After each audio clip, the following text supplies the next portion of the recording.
My name is M-A-T-I. A couple years ago, my friends told me to watch a show called Switched at Birth. In the show, a couple of the main characters are deaf, so her friends and family and herself have to use sign language to communicate. Watching the show, it made me want to know more about ASL, and I also thought it would be really cool to be able to sign, so I started to research. ASL stands for American Sign Language. In 2017, the National Institute of Deafness defines ASL as a complete and complex language that utilizes signs made by moving the hands combined with facial expressions and body language.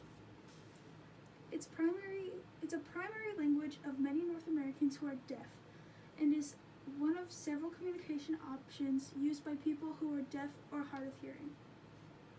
Hearing loss may result from genetic causes, complications at birth, certain infections or diseases, chronic ear infections, or the use of particular drugs, and exposure to excessive noise or age. In 2015, the World Health Organization estimates that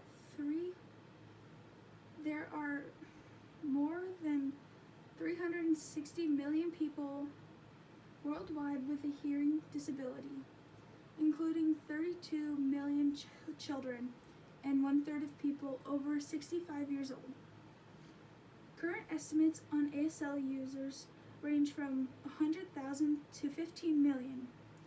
The range is based off the number of deaf people in the U.S., but age-related hearing loss doesn't always mean the people use ASL.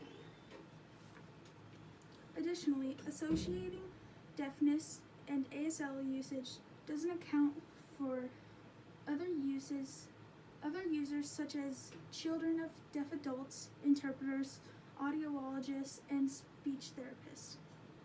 ASL isn't always the most effective way to communicate. Ross Mitchell, a professor at Gottlieb Research Institute, states one of the main impacts of hearing loss is on the individual's abilities to communicate with others. Since spoken word language development is often delayed in children,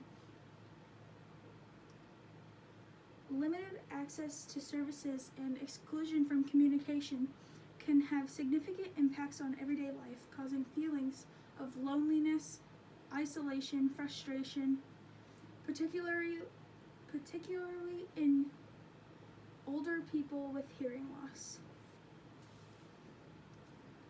It's very difficult to get a job. 70% of deaf people don't work or are unemployed. 98% of deaf people in this world don't receive education in sign language. A cochlear implant is one of the ways to help with deafness. It is a surgically implanted neuroprosthetic device that provides a sense of sound to a person with a severe sensory neural hearing loss. The implants bypass the normal access to hearing process, instead replacing it with electronic hearing. Today I told you about what ASL is and why it's important. I think it's very important because you can't always communicate with everyone, and so by learning essentially another language, you can communicate with more people than you had ever imagined.